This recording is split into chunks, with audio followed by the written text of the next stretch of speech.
The Federal Reserve just made a move that changes everything. And I'm not talking about the quarter-point rate cut everyone saw coming. I'm talking about what they said between the lines, what the data is screaming, and what the smart money has been positioning for while retail investors sleep at the wheel. Let me walk you through exactly what happened, why it matters more than any headline is telling you, and what you need to understand about protecting your wealth in what's coming next. The Fed cut rates by 25 basis points. Standard stuff, right? But here's what caught my attention. They simultaneously raised their inflation projections for next year by 40 basis points to 2.5%. Think about that for a second. They're cutting rates while admitting inflation is going to run hotter than they thought. That's not a victory lap. That's a white flag. And the market knew it instantly. Gold didn't just tick up. It surged. Because when the central bank that controls the world's reserve currency admits they can't control inflation while simultaneously making money cheaper, that's the definition of currency debasement. And gold is the ultimate debasement hedge. But let's go deeper, because this story starts long before this latest meeting. The Fed has been fighting a two-front war. On one side, they're trying to bring inflation down to their 2% target. On the other, they're trying to avoid crashing the economy. And increasingly, the data shows they're losing on both fronts. Core inflation remains sticky, the kind of inflation that doesn't just go away with a few rate hikes. We're talking about structural inflation embedded in housing costs, insurance premiums, food prices, energy, the stuff people actually spend money on every day. And while the Fed can point to headline numbers that look better than they did 2 years ago, anyone who shops for groceries or pays rent knows the real story. Meanwhile, the economy is showing cracks. Commercial real estate is in serious trouble. Regional banks are sitting on massive unrealized losses in their bond portfolios. Credit card delinquencies are rising. Auto loan defaults are climbing. The consumer is tapped out, and the Fed knows it. So what do? They cut rates. Because they have to. Because the alternative is watching the financial system seize up in real time. But here's the problem. Every time they cut rates, they're adding fuel to the inflation fire. They're making it easier to borrow, easier to spend, easier for asset prices to inflate. And they're doing it while the government is running trillion-dollar deficits that need to be financed. Let me paint you a picture of what's really happening behind the scenes. The U.S. government is spending money it doesn't have at a pace that would make a drunken sailor blush. The deficit for the fiscal year is running well over $1 trillion, and that debt needs buyers. It needs someone to step up and purchase treasury bonds. For decades, that wasn't a problem. Foreign central banks, particularly China and Japan, were happy to recycle their trade surpluses into U.S. debt. But that's changing. China has been a net seller of treasuries. Japan is dealing with its own currency crisis and can't afford to keep propping up U.S. debt markets the way it used to. So who's left to buy? The Fed. Through a process that's technically not called money printing, but functionally is exactly that, the Federal Reserve steps in as the buyer of last resort. They create dollars out of thin air and use them to purchase government debt. And every dollar they create dilutes the value of every dollar already in existence. This is where gold enters the conversation in a way that should make every serious investor pay attention. Central banks around the world are buying gold at a pace we haven't seen in decades. Not just any central banks. The big players. China, Russia, India, Turkey, Poland, Singapore. These aren't fringe actors. These are sophisticated institutions with access to the best economic data and analysis money can buy. And they're buying gold, hand over fist. Why? Because they see what's coming. They understand that the dollar's dominance as the global reserve currency is being challenged not by military force or political ideology, but by simple mathematics. You cannot run infinite deficits, print infinite currency, and expect the rest of the world to keep accepting your paper as the ultimate store of value. The BRICS nations have been openly discussing alternatives to the dollar for trade settlement. Saudi Arabia is accepting yuan for oil sales. The world is slowly, methodically building the infrastructure for a post-dollar dominance era, and in that world, gold isn't just a hedge, it's the foundation. Let me take you back to 1971 for a moment, because history doesn't repeat, but it sure does rhyme. August 15th, 1971. President Nixon closes the gold window. The U.S. dollar, which had been convertible to gold at $35 an ounce since Bretton Woods, was suddenly just paper-backed by nothing but faith in the U.S. government. At the time, most people didn't understand what had happened. The stock market actually went up initially, but over the next decade, Gold went from $35 to over $800. That's not a typo, a 2,200% increase. Because the market eventually figured out that a currency backed by nothing tends to be worth nothing. We're in a similar moment now, except the stakes are higher and the numbers are bigger. The Fed's balance sheet is still sitting at over $7 trillion. That's money they created to buy assets during the financial crisis and the pandemic. Money that's still sloshing around in the system, inflating everything from stocks to real estate to art to cryptocurrency.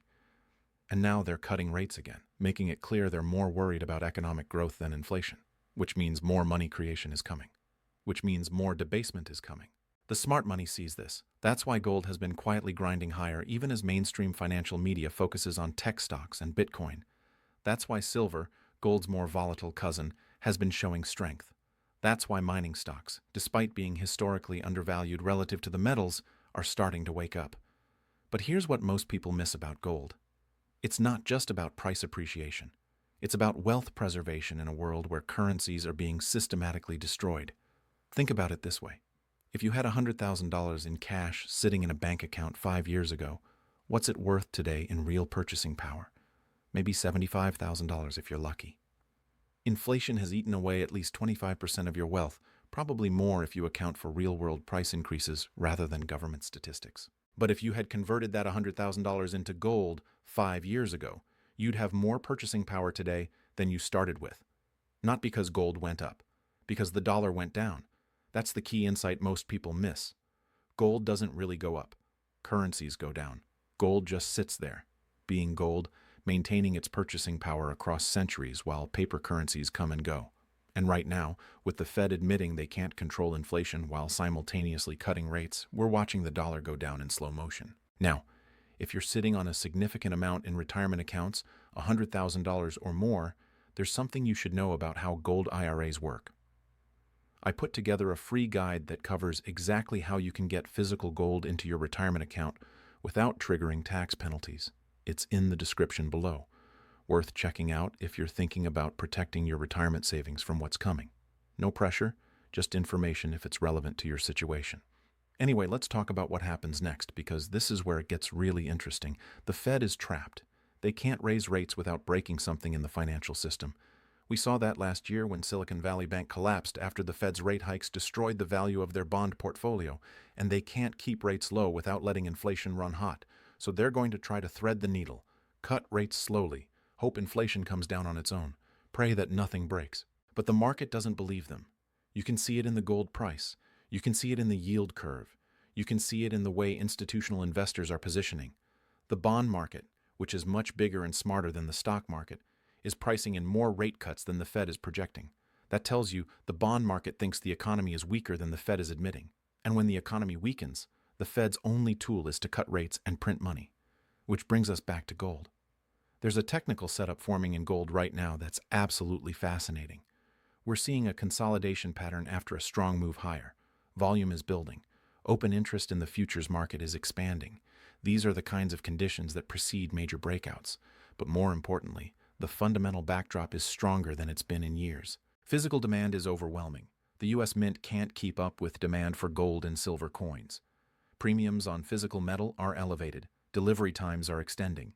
These are signs of a market where real demand is outstripping supply. Meanwhile, the paper gold market, the futures and derivatives that trade on exchanges, is showing signs of stress. The ratio of paper claims to physical gold is estimated to be somewhere between 100.1 and 500.1, depending on who you ask. That means for every ounce of physical gold that actually exists, there are hundreds of paper claims on that same ounce. What happens when people start asking for delivery? What happens when the paper market breaks and price discovery shifts to the physical market? We got a preview of this during the pandemic when gold futures briefly traded at a significant premium to physical gold. The market dislocated. And it took intervention from the Fed and the bullion banks to put it back together. But that was a temporary stress. What we're facing now is structural, permanent. The kind of imbalance that doesn't get fixed with a few phone calls and some emergency liquidity. Let me tell you about what's happening in the mining sector, because this is where the story gets even more compelling. Gold mining companies are generating record free cash flow. They're paying down debt. They're returning cash to shareholders through dividends and buybacks. and yet their stocks are trading at valuations that are historically cheap relative to the gold price. Why? Because the market doesn't believe gold can stay at these levels. The market thinks this is a temporary spike that will fade when the Fed gets inflation under control. But what if the market is wrong? What if this isn't a spike? What if this is the beginning of a structural repricing of gold relative to debased fiat currencies? If that's the case, and I believe it is, then mining stocks are offering one of the most asymmetric risk-reward opportunities in the market today. You're getting companies that are profitable at current gold prices, trading at single-digit PE ratios, with leverage to higher gold prices. And the best part? Most investors have no idea. They're chasing AI stocks and meme coins while one of the oldest, most reliable stores of value in human history is setting up for a major move. Let's talk about silver for a minute, because silver deserves its own spotlight in this story. Silver is gold's scrappy little brother. It's more volatile, it's more industrial, and it's more leveraged to what's coming. Silver has a unique position in the market. It's both a monetary metal and an industrial metal. It's used in solar panels, electronics, medical applications, and increasingly in the green energy transition that governments around the world are subsidizing. But here's the kicker. Silver is being consumed faster than it's being mined. The above-ground stockpiles that have existed for decades are being drawn down, and unlike gold, which mostly just sits in vaults, silver is being used up in applications where it can't be economically recovered. That means we're heading toward a supply deficit at exactly the moment when monetary demand is increasing. The gold-to-silver ratio, which measures how many ounces of silver it takes to buy 1 ounce of gold, is currently sitting around 85.1. Historically, that ratio has averaged closer to 60.1, and during periods of monetary stress, it's compressed to 30.1 or even lower. If we see that kind of compression again, silver doesn't just match gold's gains, it multiplies them. Now let's zoom out and look at the bigger geopolitical picture, because this isn't just about the Fed and inflation. This is about a fundamental restructuring of the global monetary system. For 80 years, the dollar has been the world's reserve currency. That status has given the United States enormous advantages. We can run deficits that would bankrupt any other country. We can sanction other nations by cutting them off from the dollar-based financial system. We can export our inflation to the rest of the world. But that system is breaking down, not overnight, not in a dramatic collapse, but slowly, steadily, as other nations build alternatives. The BRICS nations represent over 40% of the world's population and a growing share of global GDP. They're tired of playing by rules that benefit the United States at their expense. They're building payment systems that bypass SWIFT. They're settling trade in local currencies. They're accumulating gold as a neutral reserve asset that no single country controls. This isn't conspiracy theory. This is openly stated policy. You can read the communiques from BRICS summits. You can see the gold purchase data from central banks. You can watch the dollar's share of global reserves slowly declining year after year. And as the dollar loses its privileged position, what happens to all those dollars held overseas? What happens when foreign central banks and sovereign wealth funds decide they'd rather hold something else? They come home. They flood back into the U.S. economy. They chase goods and services and assets. They create inflation. The Fed can't stop this. They can't raise rates high enough to defend the dollar without destroying the economy. They're trapped by their own success. The dollar's dominance created the conditions for its own decline, and gold is the beneficiary. Let me share a story that illustrates what's happening at the individual level, because this isn't just about central banks and macro trends. This is about real people making real decisions about their wealth. I know a guy who runs a successful business. He's been saving diligently for decades, has a nice nest egg in his 401k, owns his home, doing everything right according to conventional financial wisdom. Last year, he started noticing something. His grocery bill was up 30%. His insurance premiums doubled. His property taxes increased. And yet his financial advisor kept telling him everything was fine. Just stay the course. The market always goes up. But he did the math. His portfolio was up 10% on paper, but his cost of living was up 25%. He was losing ground in real terms even though his account balance was growing. So he started asking questions, started reading, started understanding the difference between nominal returns and real returns, started realizing that the game is rigged against savers. And he made a decision. He moved a portion of his retirement account into a gold IRA. Not all of it. He's not a gold bug. But enough that if the dollar continues to lose purchasing power, he's got a hedge. He's got something that maintains its value regardless of what the Fed does. That's the conversation happening in living rooms and boardrooms across the country right now. People are waking up to the fact that the old rules don't apply anymore, that you can't just buy index funds and hope for the best, that you need real assets, tangible assets, assets that can't be printed or debased, and that realization is just beginning. We're in the early innings of a massive shift in how people think about wealth preservation. The Fed's latest move, cutting rates while admitting inflation will run hotter, is just confirmation of what many people already suspected. The central bank has lost control of the narrative. They're reacting, not leading. They're managing decline, not engineering prosperity. And in that environment, gold isn't just an investment. It's insurance. It's a lifeboat. It's the asset you hold when you realize the ship is taking on water and the captain is lying about how serious the leak is. Here's what I'm watching going forward. First, the Fed's dot plot, their projections for future rate cuts. They're signaling fewer cuts than the market expects, but I think they'll be forced to cut more aggressively than they're admitting. Every time economic data weakens, every time something breaks in the financial system, they'll have to respond, and their only response is easier money. Second, the dollar index. It's been strong relative to other currencies, but that's like being the tallest dwarf. All fiat currencies are being debased. The dollar is just being debased slightly slower than the euro and yen, but that won't last forever. When the dollar breaks, gold will explode. Third, real interest rates. That's the nominal interest rate minus inflation. Right now, real rates are barely positive. If inflation stays elevated and the Fed cuts nominal rates, real rates go negative. And negative real rates are rocket fuel for gold. Fourth, geopolitical stress. Every time there's a crisis, whether it's war in the Middle East, or tensions with China, or instability in Europe, gold catches a bid. Because gold is the ultimate safe haven. It's the asset that has no counterparty risk, no political risk, no default risk. And finally, I'm watching the mining stocks. Because when they start to move, when the market finally wakes up to the value there, that's when you'll see the real fireworks. That's when gold doesn't just grind higher, it gaps higher. That's when silver doesn't just follow gold, it leads. The setup is there. The fundamentals are there. The technical patterns are forming. The only question is timing. But here's the thing about timing.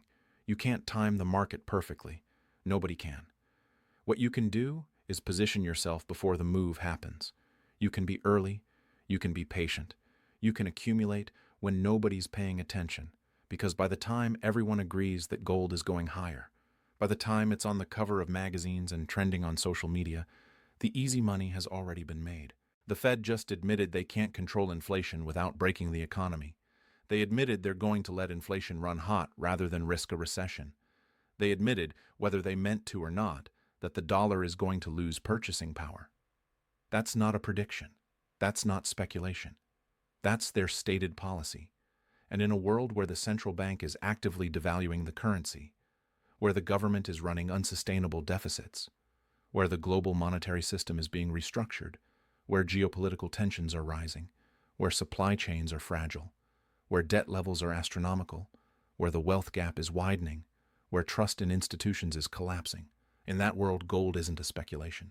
It's a necessity. It's the asset that has preserved wealth through every crisis in human history, through wars and depressions and hyperinflations and currency collapses, through the fall of empires and the rise of new powers, through technological revolutions and social upheavals. Gold has been there, maintaining its purchasing power, protecting wealth, providing stability when everything else is chaos. And right now, with everything that's happening, with all the warning signs flashing, with the Fed essentially admitting defeat in their fight against inflation, gold is doing what it always does. It's quietly, steadily, reliably preserving wealth while paper currencies burn. The question isn't whether you should pay attention to gold. The question is whether you can afford not to. Because the Fed just showed their hand. They're choosing inflation over recession. They're choosing currency debasement over economic pain. They're choosing to protect the financial system at the expense of savers and retirees and anyone holding dollars. And that choice has consequences. Consequences that are playing out right now in the gold market. Consequences that will accelerate in the months and years ahead. The smart money is already positioned. Central banks are already buying. Institutions are already hedging. The only question is whether you're going to join them before the crowd figures it out. Because once the crowd figures it out, once gold breaks out to new highs and stays there, once the narrative shifts from gold is a barbarous relic to gold is the only safe haven, the opportunity will be gone. You'll be buying at the top instead of accumulating at the bottom. You'll be paying premiums instead of getting deals. You'll be chasing instead of leading. The Fed just gave you the signal. They just told you in plain language that they're going to keep devaluing the dollar. They just admitted they've lost the fight. The only question is what you're going to do about it.